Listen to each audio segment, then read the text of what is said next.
I'm standing beside my husband's casket and I can't feel my legs. 300 people fill Riverside Memorial Chapel. Philemon's co-workers from the accounting firm where he spent 10 years building his reputation. Our neighbors who borrowed our lawnmower and brought us casseroles when we first moved in. My sister who flew in from Portland, her eyes red from crying. Everyone's wearing black, clutching tissues, whispering about how tragic it all is. So young, they keep saying. Only 34. That terrible car accident. Please, before we continue, like, share and subscribe. The casket is closed. They told me the fire damage was too severe. I haven't seen his body. Part of me still can't believe he's really gone. Pastor Williams stands at the podium, his voice echoing through the chapel. Philemon Peters was a devoted husband, a faithful friend, a man of integrity who touched everyone he met. He's reading from notes I helped him write 3 days ago when I was still numb with shock. When I still thought grief was the worst thing I'd have to face. I'm staring at the mahogany casket, at the white roses draped across the top, at the framed photo of Philemon smiling, that picture from our honeymoon in Cancun, where he got sunburned so badly he couldn't wear a shirt for 2 days and laughed about it the whole time. That laugh. God, I'll never hear it again. 6 days. He's been gone 6 days and I still expect him to walk through our front door any second, calling out, "Honey, I'm home," like he always did. My phone buzzes in my purse. Probably another message from the life insurance company. They've called 17 times. $500,000. I found the policy when I was searching for his birth certificate. A policy he took out 3 months ago without telling me. Why didn't he mention it? Why didn't he? The chapel doors creak open behind us. A cold draft sweeps through, carrying November rain. Every head turns. A man stands in the doorway, backlit by gray morning light. He's wearing a soaked coat that drips water onto the carpet. Limping heavily. His face is bruised, swollen on the left side, a cut across his forehead still bleeding. But I know that face. I know the shape of his shoulders, the way he favors his left leg because of that old basketball injury from college. Someone behind me gasps. Then someone screams. It's Philemon. My husband. Walking down the aisle. Toward his own funeral. My knees buckle. My sister catches me but I can't look away. He's real. He's here. He's alive. Florence, he says, and his voice is hoarse, broken, like he's been screaming. I'm so sorry. Pastor Williams drops his Bible. It hits the floor with a crack that echoes. The chapel erupts. People standing, shouting, my mother-in-law fainting into her husband's arms. But I'm frozen watching Philemon reach me. He's soaking wet, shivering, and there's something in his eyes I've never seen before. Terror. His gaze shifts past me to someone in the back row. His face drains of all color. I turn. A man in an expensive suit stands near the exit. Cold eyes. A smile that makes my blood freeze. He starts clapping. Slowly. The sound cuts through the chaos like a knife. Touching reunion, he says in an accent that hits me like a punch to the gut. Russian. But you're both coming with me. I'm driving home on Route 47, and I know something's wrong. It's past midnight. I stayed late finishing the Henderson audit, our biggest client, the one that's supposed to put our firm on the map. The road is empty, just my headlights cutting through sheets of rain. I should be thinking about the numbers, about the presentation tomorrow, but all I can think about is the envelope hidden in my desk drawer at home. The final notice from Constantine's people. $250,000. Due in 3 days. Then I see headlights in my rearview mirror. A black SUV closing fast. No license plate visible through the rain. They're maybe 20 feet behind me, then 10, then right on my bumper. I speed up. 45, 50, 55. This is a 35 zone, but whoever's behind me isn't slowing down. The SUV accelerates and rams me from behind. My head snaps forward. The steering wheel jerks violently. I fight to stay on the road, my heart hammering in my chest. Maybe they didn't see me? Maybe it's just some drunk driver? They ram me again. Harder. This isn't an accident. They're trying to kill me. I floor the accelerator. The engine screams. 60, 65, 70. But the SUV is bigger, faster. It pulls alongside me in the oncoming lane. I can't see the driver through the tinted windows, just my own terrified reflection. I swerve right, desperate to escape, but I'm going too fast. The guardrail appears in my headlights. No time to brake. I hit it at 70 miles an hour. Metal screaming, tearing away. My car goes airborne. One impossible second where everything is silent, weightless, and then I'm tumbling down the ravine. Over and over. Glass shattering around me. Metal crunching. My body slamming against the seatbelt hard enough to crack ribs. The car lands upside down. Something hisses. Smoke fills the cabin, choking me. Fire. I try to move, but my right leg is pinned under twisted metal. Blood runs into my eyes from somewhere on my head. Can't see clearly. Can't breathe. My phone is gone, probably shattered somewhere in the wreckage. Through the cracked windshield, I see someone approaching. Walking carefully down the ravine. A man in a dark coat. He's not running. Not rushing to help. He pulls out his phone and takes a photo. Of me. Of my burning car. Of me trapped inside, dying. Then he makes a call. I can barely hear him over the ringing in my ears, but fragments reach me. It's done. Peters is dead. Tell Konstantin the debt is settled. Konstantin. The name hits me like ice water. Konstantin Volkov. The man I borrowed from when the gambling got out of control. When I was down 100,000 and spiraling. When I told myself just one more bet, one more poker game, one more chance to win it all back. I took out that life insurance policy 3 months ago thinking it would buy me time. If something happened to me, at least Florence would be okay. At least she'd have the money. I never thought they'd actually kill me for it. The man in the coat walks away. Just turns and leaves me to burn alive. I'm pulling at my leg, screaming, tasting smoke and blood when I hear another engine. A truck. Heavy footsteps running. Someone's shouting. Strong hands grab me under my arms and drag me out just as flames engulf the driver's seat. Everything goes black. I wake up to beeping machines and fluorescent lights burning my eyes. A doctor stands over me. Gray hair, kind face, wearing blue scrubs. You're awake. That's good. You're very lucky, son. The truck driver who pulled you out said your car was already burning. Another 30 seconds and you wouldn't have made it. My throat feels like I swallowed broken glass. Where am I? St. Mary's Hospital, about 40 miles from where you crashed. You've been unconscious for 18 hours. We couldn't find any identification on you. Wallet must have been destroyed in the fire. Who should we call? Family? Your wife. Florence. If I tell them who I am, Konstantin's people will know I survived. That man who photographed me, who confirmed my death, if he finds out I'm alive, he'll come back to finish the job. And worse, he might go after Florence to collect the debt. I don't remember, I hear myself say. The lie tastes like ash. I can't remember my name. The doctor's face creases with concern. Head trauma can cause temporary amnesia. It's not uncommon. Don't worry, we'll figure it out. Let me call the police, see if anyone's reported you missing. He leaves, closing the door softly behind him. I try to sit up, but my entire body screams in protest. Broken ribs for sure. My right leg is in a cast from knee to ankle. Burns on my arms throb with every heartbeat. But I'm alive. I need to get out of here. Need to warn Florence. Need to. The television mounted on the wall flickers to life. Morning news. Update on last night's tragic accident on Route 47. Local businessman Philemon Peters, 34, was killed when his vehicle left the road and burst into flames. Authorities say speed may have been a factor. Peters is survived by his wife, Florence Peters. The family has asked for privacy during this difficult time as they make funeral arrangements. My driver's license photo fills the screen. They're showing my face on the news. Saying I'm dead. The room spins. I look toward the window. Second floor, overlooking the parking lot. And there, 3 spaces from the emergency entrance, sits the black SUV. Same one that ran me off the road. 2 men in dark suits are talking to my doctor near the entrance. One of them points up toward the second floor. Toward my room. They're here to make sure I'm really dead. My hands shake as I rip the 4 from my arm. Alarms start beeping immediately. I swing my casted leg off the bed. The pain is blinding, but adrenaline overrides everything. I'm wearing just a hospital gown, bare feet on cold linoleum. I stumble to the door. Crack it open. The hallway is empty, but I can hear voices approaching. Russian accents.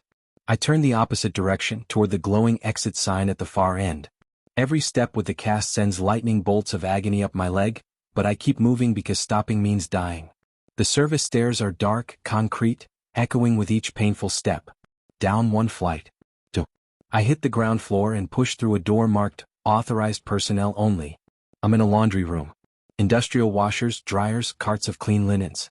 I grab a set of scrubs from a shelf, dark blue, 2 sizes too big, and pull them on over my gown. No shoes. Nothing I can do about that. Through a loading dock door out into the rain. I don't stop running, limping really, until the hospital is out of sight. 2 miles. I make it 2 miles in the freezing rain before my body gives out. I'm wearing stolen scrubs. No shoes.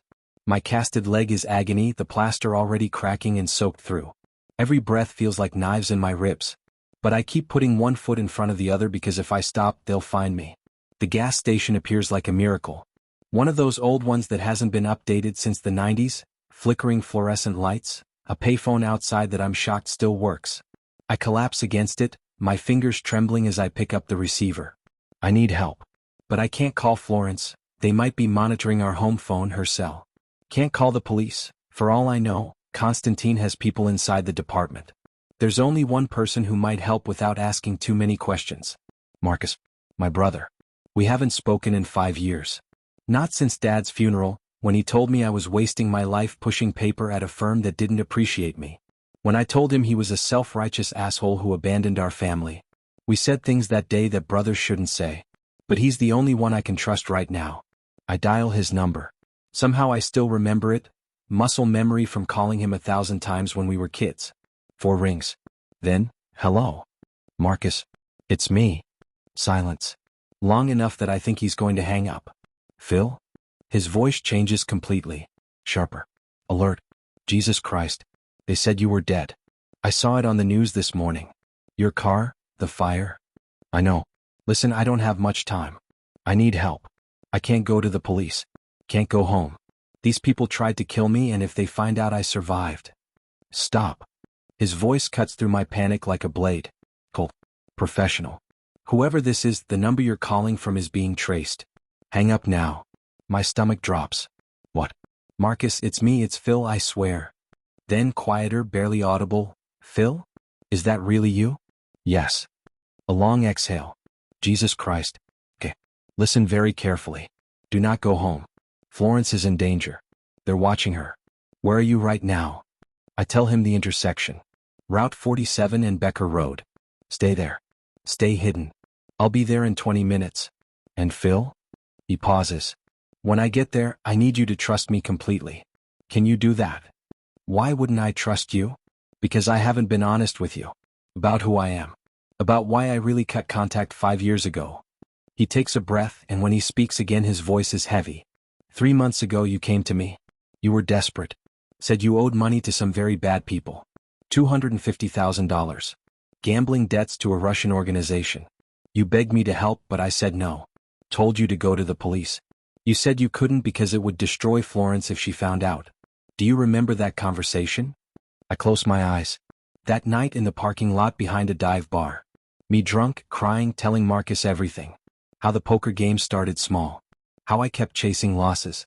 How I got in over my head with people who don't forgive debt. I remember. You said you had a plan. What was the plan, Phil? I took out a life insurance policy. $500,000. Florence as the beneficiary. I thought if something happened to me, at least she'd be taken care of. At least the debt would die with me.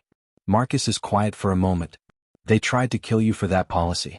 The debt plus the insurance payout, they collect $750,000 if you're dead. But there's something else you don't know. Something about the people you borrowed from. And something about Florence. My heart stops. What about Florence? I can't tell you over the phone.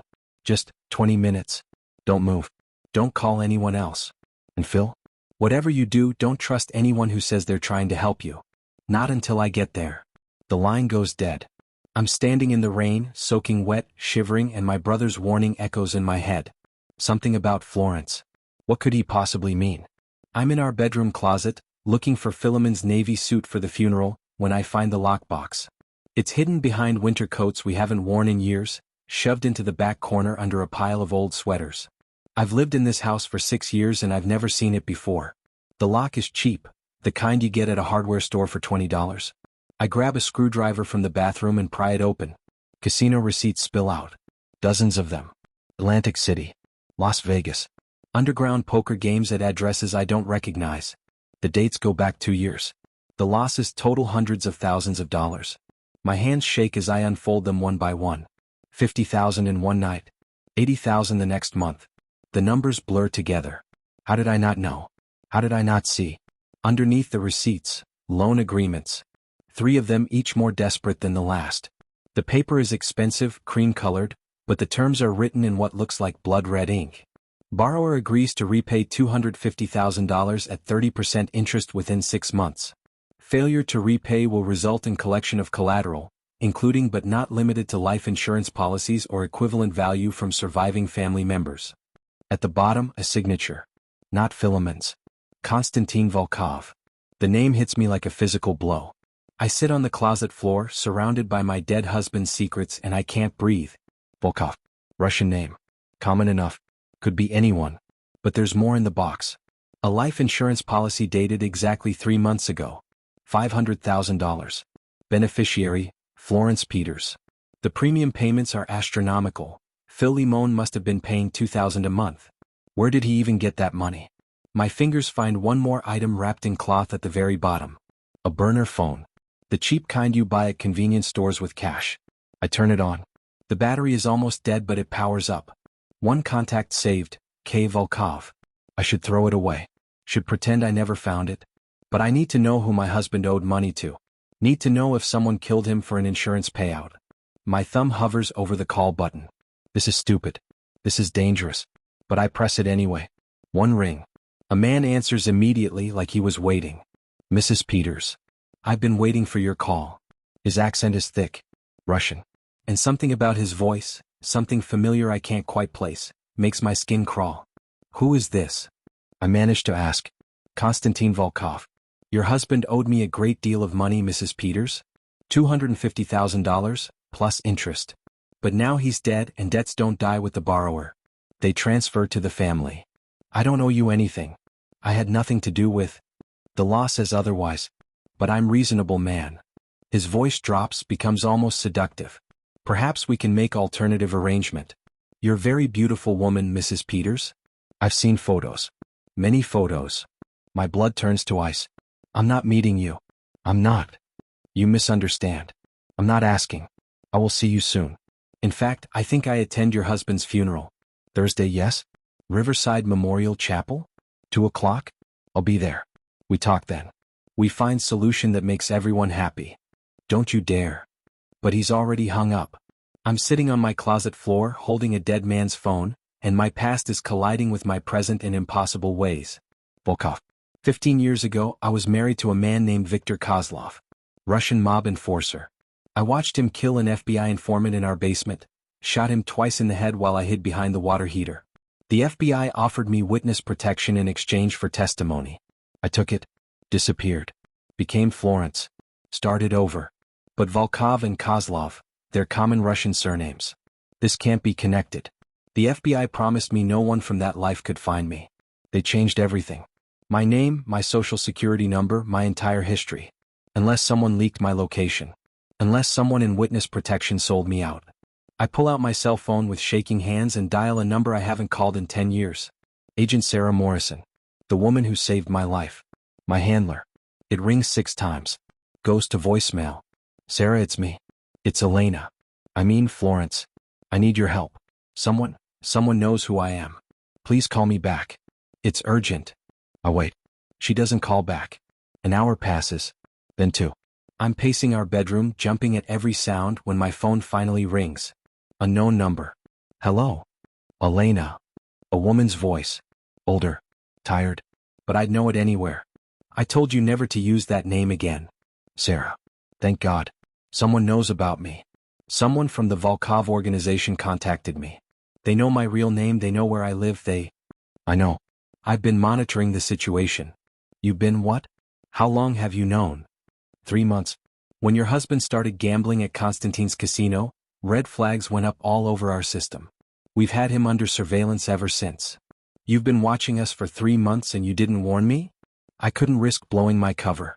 Elena, Florence, I'm not your handler anymore. I haven't been for 7 years. Not since Victor died in prison. Then why are you calling me now? A long pause. Because Victor didn't die in prison. That was a cover story. And Konstantin Volkov isn't just some loan shark your husband borrowed from. He's Victor's brother. And they've both been looking for you for 15 years. The phone slips from my hand. The black SUV pulls up exactly 20 minutes later.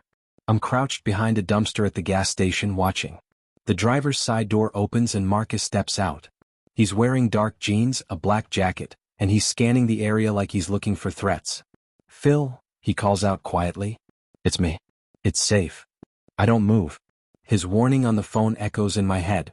Don't trust anyone who says they're trying to help you. Phil, I know you're scared. I know you don't understand what's happening. But we need to move. Now. Before they expand their search radius.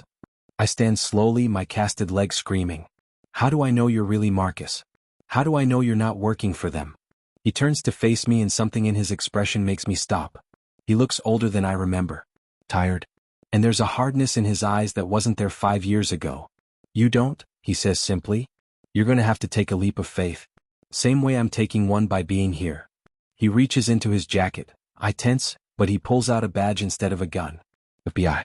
The shield gleams under the streetlights. What the hell? I limp toward him. You're FBI? Since when? Since before Dad died. That fight we had at his funeral? I was trying to warn you without blowing my cover. I knew the Volkovs were operating in the area. Knew they were targeting people like you, legitimate businessmen they could use for money laundering. But I couldn't tell you directly. So you've been investigating them this whole time? Investigating Viktor and Konstantin Volkov. Their organization. Their operations. And when you started gambling at their casino 3 months ago, when you took out that insurance policy, I knew they were making their move. He opens the passenger door. Get in. I'll explain everything, but we need to move. I hesitate. Phil, I'm your brother. That's real. Everything else might be complicated, but that's real. I get in the car. He drives fast, taking side streets, constantly checking the mirrors. Here's what you don't know. The people you borrowed money from, the Volkov organization, they're not just loan sharks. They're part of the Russian Bratva. They launder money through legitimate businesses, use gambling debt to control people, and they eliminate threats without hesitation. Why did they target me specifically? Because of Florence. My blood runs cold. What about Florence? Marcus pulls into an abandoned parking garage, kills the engine. He turns to face me. Your wife isn't who she says she is. Her real name is Elena Kozlov. 15 years ago, she was married to Viktor Kozlov, Konstantin's brother. She witnessed Viktor kill an FBI informant. She testified against him. Put him and 11 other people in prison. That's impossible. Florence grew up in Ohio. She's a librarian. The FBI gave her a new identity. Witness protection. Erased her entire past.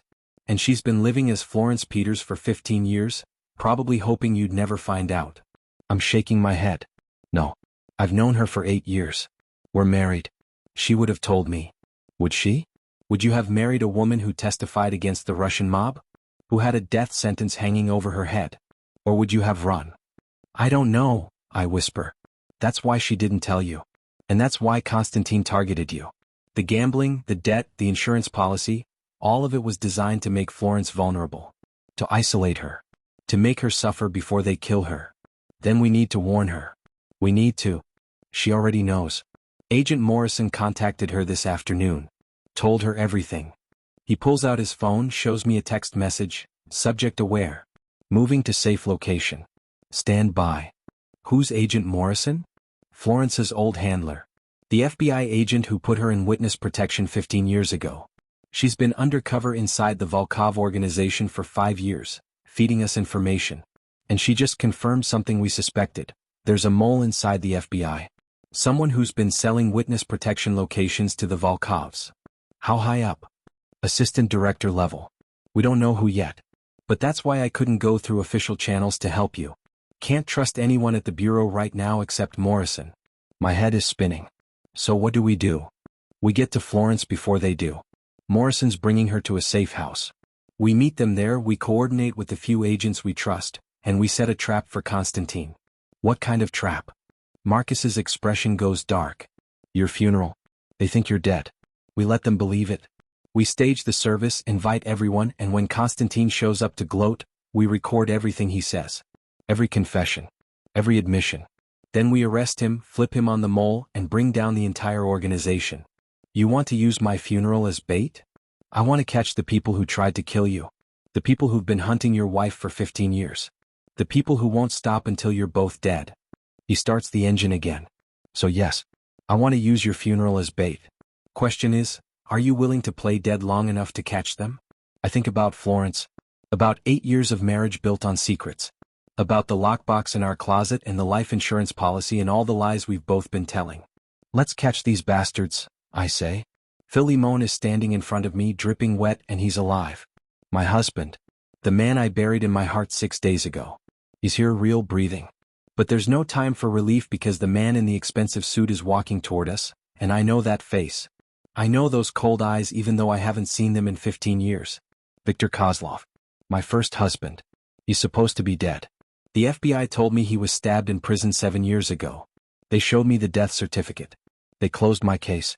But he's here, walking down the aisle of Riverside Memorial Chapel, and everyone is screaming, running, but I'm frozen. Elena, he says warmly, like we're old friends meeting for coffee. It's been too long. Philemon turns to me, his face a mask of confusion. Elena? Who's Elena? Florence, what's he talking about? I can't speak. My throat has closed up. Victor's men are blocking the exits now. 6 of them, maybe more. They're not even hiding their weapons anymore.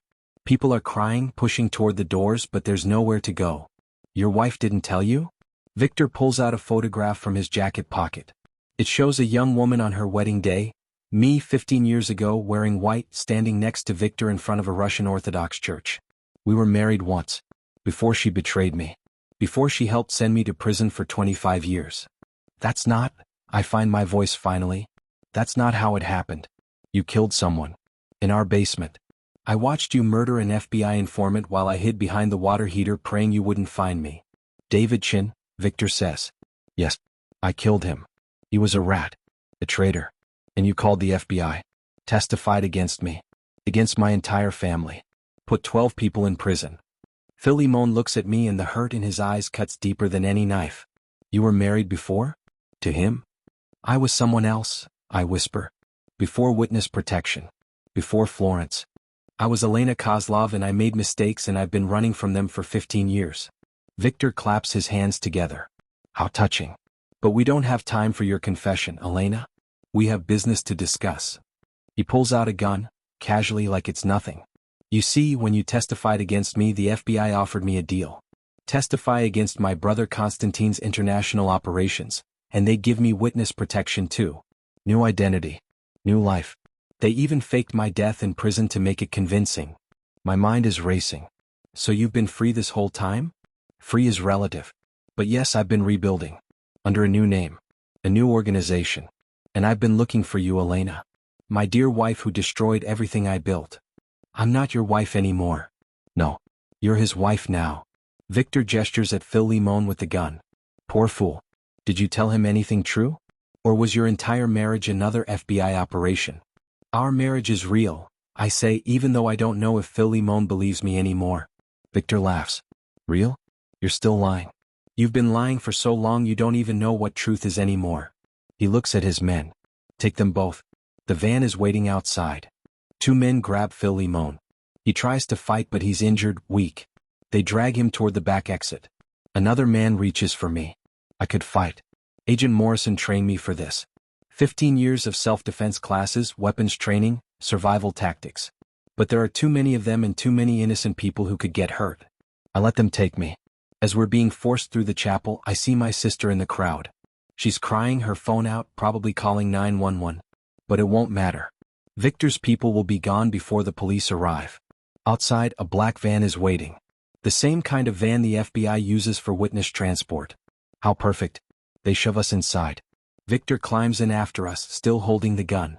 The doors slam shut and we're moving. Let me tell you a story, Victor says as we drive through the city. 15 years ago, I loved you, Elena. I gave you everything. A beautiful home. Money. Protection. And you repaid me by destroying my life. You were a killer. A criminal. I was a businessman in a difficult industry.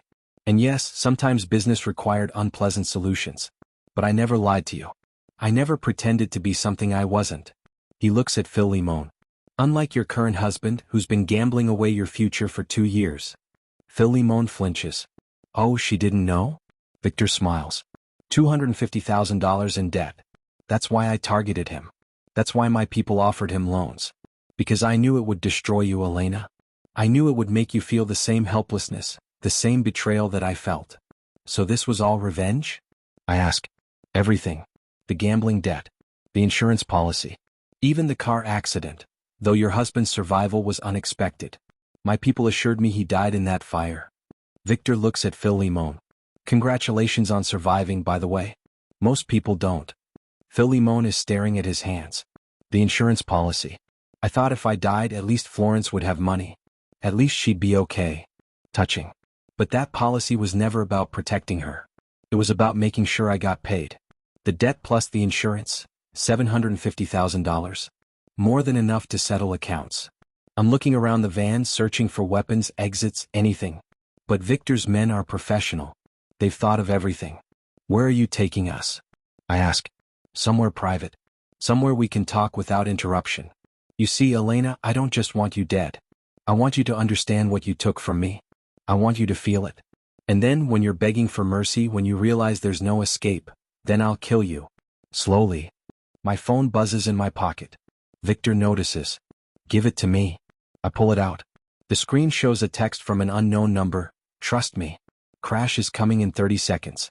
When it does, run. Victor snatches it before I can react. Reads the message. His face darkens. Who sent this? I don't know. He raises the gun to my head. Who? The semi-truck hits us from the side. The world is metal screaming and glass exploding and bodies flying. I'm airborne for a second, then slamming into something hard. The van flips. Once, twice, and when it finally stops rolling, I'm hanging upside down from my seatbelt. Blood drips into my eyes. Can't tell if it's mine or someone else's. Florence. Philemon's voice, somewhere in the darkness. Florence, can you hear me? I'm here.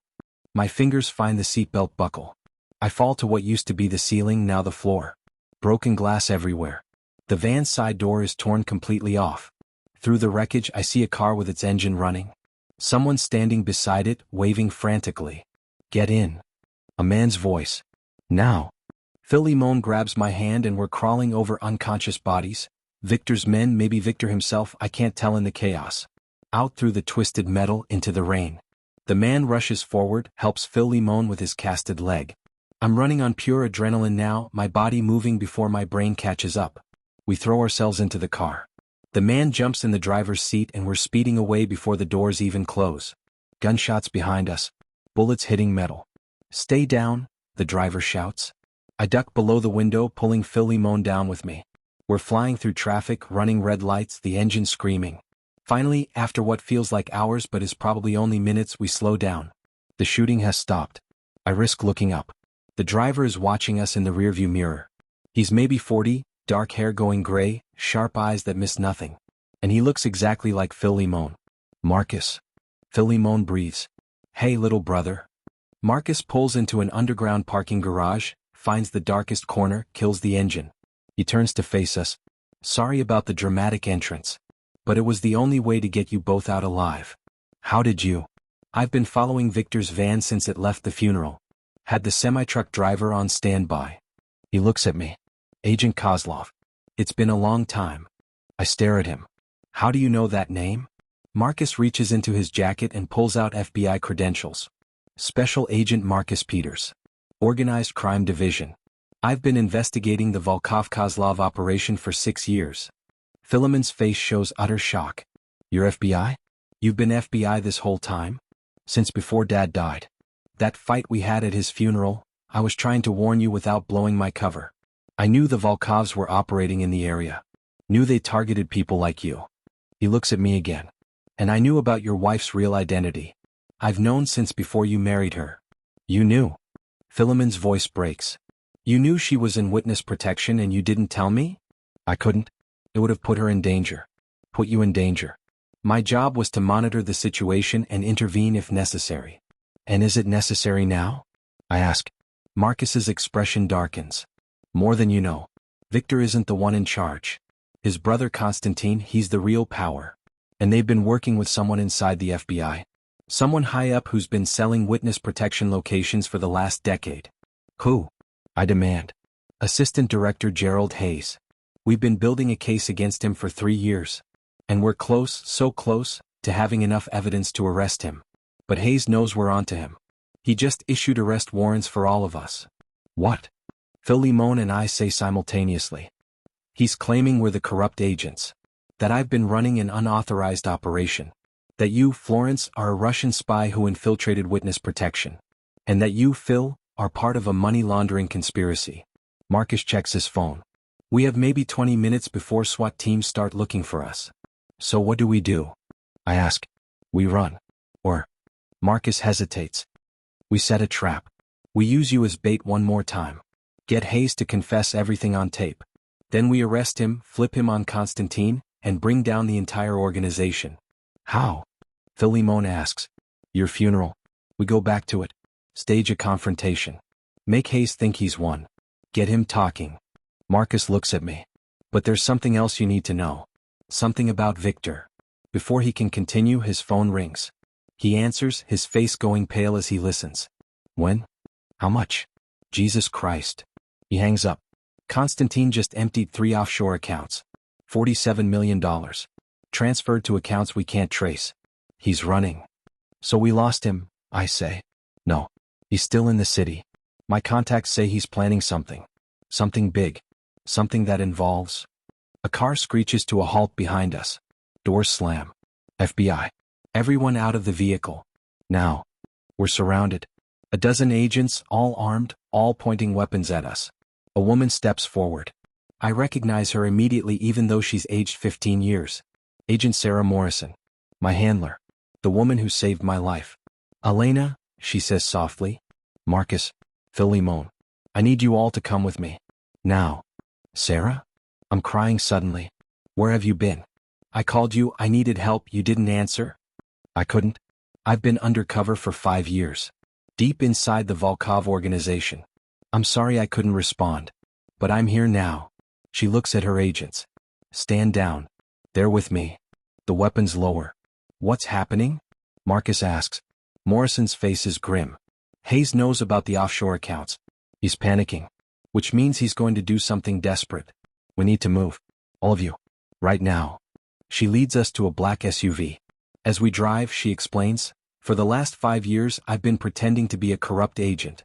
Feeding Constantine information. Gaining his trust. And I've documented everything. Every transaction. Every murder. Every piece of the operation. Then why haven't you arrested them? I ask. Because Constantine has a failsafe. If he's arrested, he's arranged for attacks on the families of every agent who worked his case. Including you, Elena. Including your sister. Your mother. Everyone you love. My blood runs cold. So we need to neutralize the threat before we move, Morrison continues. And there's only one way to do that. We need Victor. Why Victor? Philemon asks. Morrison pulls out a file. Shows us surveillance photos. Victor meeting with various people. Victor in what looks like FBI offices. Victor wearing what looks like a wire. Victor isn't just Constantine's brother, she says. He's been working with us. He's been our informant inside the organization for 7 years. I can't breathe. That's impossible. Victor tried to kill us. He kidnapped us. Did he?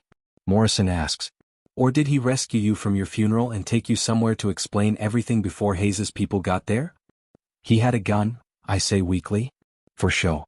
To maintain his cover. Victor has been feeding us intelligence on Constantine for 7 years. Everything we know about the offshore accounts, about Hayes, about the operation, it came from Victor. Philemon is shaking his head. This doesn't make sense. He said he wanted revenge on Florence. He said what he needed to say to keep his cover intact. But think about it, did he actually hurt either of you? Did he pull the trigger? I'm replaying the van ride in my head. Victor's monologue. His anger. But no, he never actually hurt us. Never even really threatened to. The crash, I say. The semi-truck. That was planned. Coordinated between Victor and Marcus. We needed to extract you without blowing Victor's cover completely. Make it look like an accident. We pull into another parking garage. This one is attached to what looks like an FBI field office. Morrison leads us inside, through security, into a conference room. And Victor is there. He's cleaned up, changed clothes. There's a bandage on his head from the crash, but otherwise he looks fine. When he sees me, he stands. Elena. I'm sorry. I'm sorry I couldn't tell you the truth at the funeral. I'm sorry I scared you. But I needed Constantine to believe I was still committed to revenge. You son of a bitch, I say. I know. I deserve that. I deserve worse. He looks at Philemon. And I'm sorry I used you. The gambling debt was real, Constantine's people really did target you. But I tried to warn Marcus. Tried to give the FBI time to intervene before it went too far. You could have just told me, Philemon says bitterly. You could have warned me directly. And risked Constantine finding out I was compromised? I couldn't. Too many lives at stake. Victor sits back down looking exhausted. I've been living this lie for 7 years. Pretending to hate Elena. Pretending to want revenge. All while feeding the FBI everything I know about Constantine's operations. Morrison opens a laptop. Here's what we have. Financial records showing Hayes taking bribes. Communications between Hayes and Constantine. Proof that Hayes sold witness locations to the Volkovs for the last decade. And recordings of Constantine ordering hits on federal witnesses. So arrest them, I say. We can't. Not yet. Because 20 minutes ago Hayes issued official FBI warrants for all of you. He's claiming you're the criminals. And unless we can prove otherwise, those warrants stand. How do we prove otherwise? Marcus asks. Morrison's smile is cold. We get Hayes to confess. On tape. With witnesses. We're in FBI interrogation rooms. They've separated us. I haven't seen Philemon or Marcus or Victor in 3 hours. The door opens. Assistant Director Gerald Hayes walks in. He's in his late 50s, gray hair perfectly styled, expensive suit. He looks like every FBI director you've ever seen in a movie, authoritative, professional, trustworthy. But his eyes are cold as he sits down across from me. Mrs. Peters. Or should I call you Elena Kozlov? I prefer Florence. I'm sure you do. New identity. New life. Very convenient. He opens a folder. Do you know why you're here? Because you're corrupt and you're trying to cover it up. He smiles. Careful. You're already facing serious charges. Making accusations against federal officials won't help your situation. What charges? Conspiracy to commit fraud. Money laundering. Providing false information to federal agents. Shall I continue? He slides papers across the table. Your husband has been running money through offshore accounts for the Volkov organization. And you've been helping him. That's a lie. Is it? We have bank records. Transaction logs. Your signatures on documents. Forged. Prove it. Hayes leans back. Here's what's going to happen. You're going to tell me where Marcus is hiding his evidence. The files he's collected on me. The recordings. Everything. You're going to give me access to those files and in exchange I'll make sure the charges against you disappear. And if I don't? Then you and your husband go to prison for 20 years. And I make sure the Volkovs know exactly which prison you're in. How long do you think you'll survive? A week? A day? I'm staring at him, this man who's supposed to protect people, who's sold out witnesses for money. Why? I ask. Why betray everything the FBI stands for? Because the FBI doesn't pay enough to retire comfortably. Because after 25 years of service, I deserve more than a government pension. Constantine offered me a better deal. How much? $5 million over 10 years. Plus a percentage of certain operations. It's been very lucrative. He's confessing. Right here in the interrogation room. But I need more. How many witnesses did you sell out? Hayes shrugs. 37. Maybe 40. I lost count. And how many of them are dead? Not my concern. They made choices that put them in danger. I just provided information to interested parties. My hands clench into fists under the table. You sold their locations to the people who wanted to kill them. I sold information to people who paid well. What they did with that information is their business. I'm about to respond when the door opens. Morrison walks in with a dozen armed agents. Gerald Hayes, you're under arrest. Hayes stands confident. On what charges? You have no evidence. No proof. This is. We have everything. Morrison nods to the ceiling. I look up. Cameras. Recording everything. Every word you just said. Every confession. Every admission. With federal witnesses present and proper recording protocols followed. Hayes' face drains of color. You made a mistake, Gerald. You assumed this room was secure. That you could make threats without consequences. But we've been recording the entire conversation. And now we have you on tape confessing to corruption, witness tampering, conspiracy to commit murder, and about 15 other federal crimes. As they cuff him, Hayes looks at me with pure hatred. This isn't over. Constantine will. Constantine is already in custody, Morrison interrupts. We arrested him 20 minutes ago. Along with 6 of his top lieutenants. Your text warning him about our operation? We intercepted it. Used it to track his location. He walked right into our trap. They drag Hayes away, still protesting, still threatening. Morrison sits down across from me. That was good work. You kept him talking. Got him to confess to everything. How long were you recording? Since the moment you walked into this building. Every conversation. Every room. All of it admissible in court. So it's over? Almost.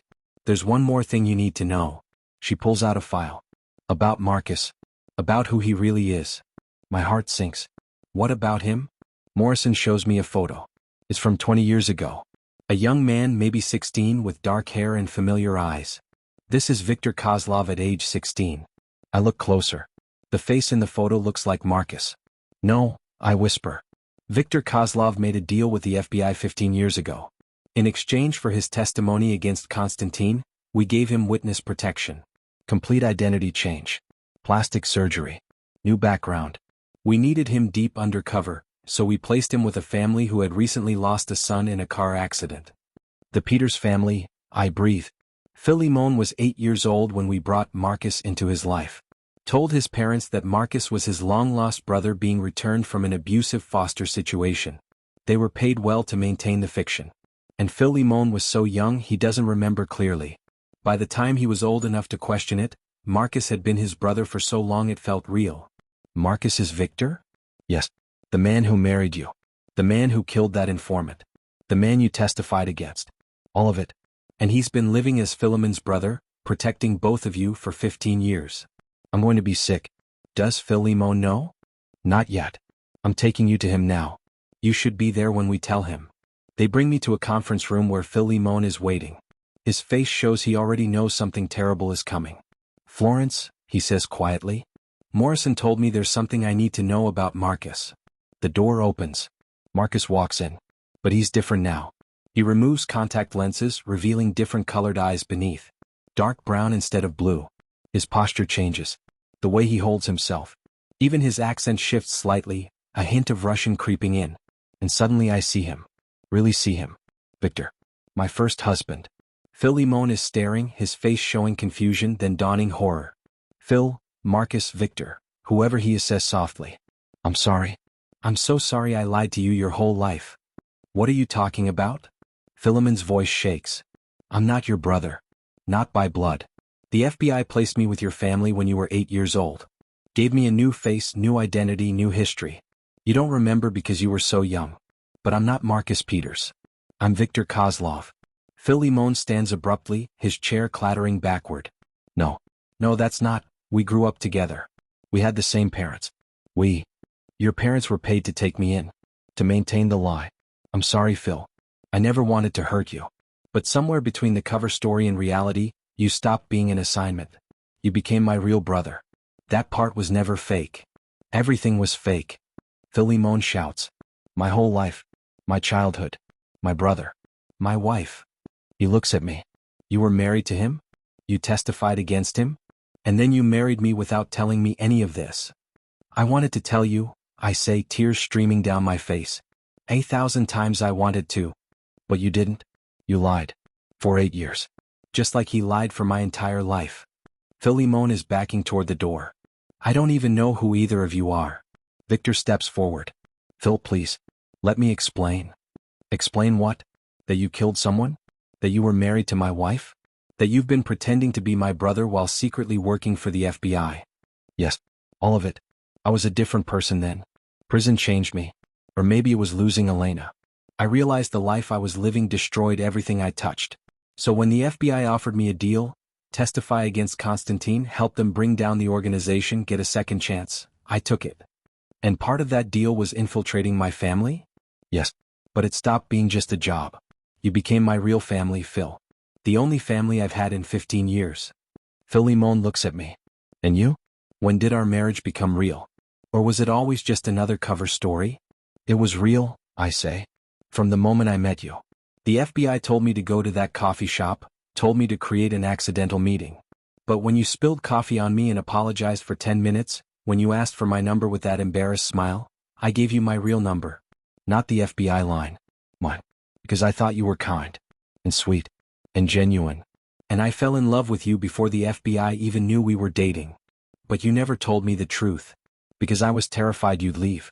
That you'd think I was a monster for having a past I couldn't escape. Philemon is quiet for a long moment. Then he looks at Morrison. Am I free to go?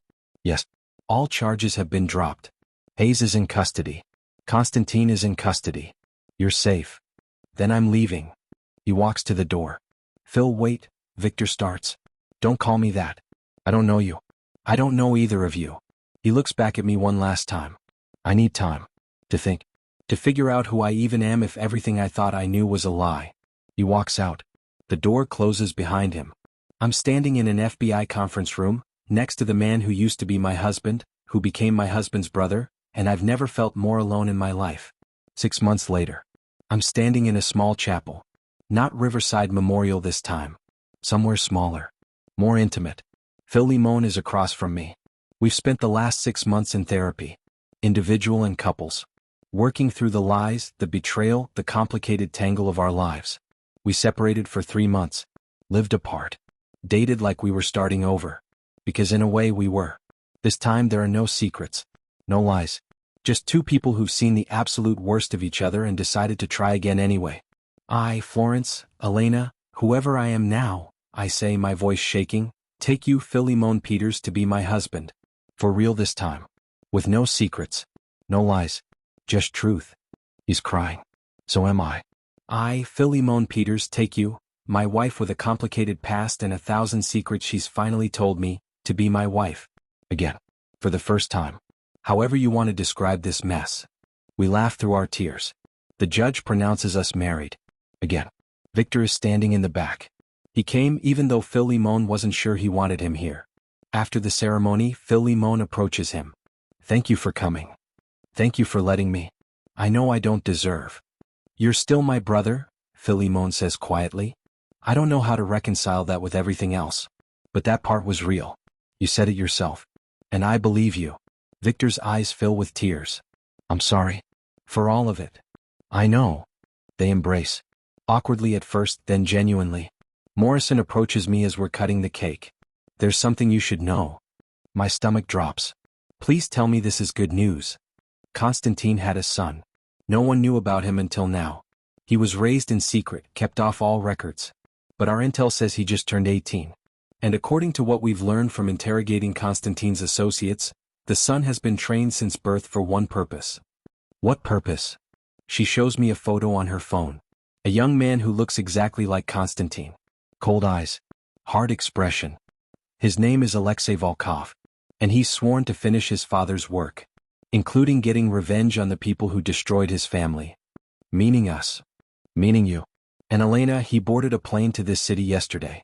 We don't know where he is. Don't know what he's planning. But he's here. And he's coming for you. I look at Philemon, laughing with Victor finally starting to heal. And I realize our story isn't over. It's just beginning.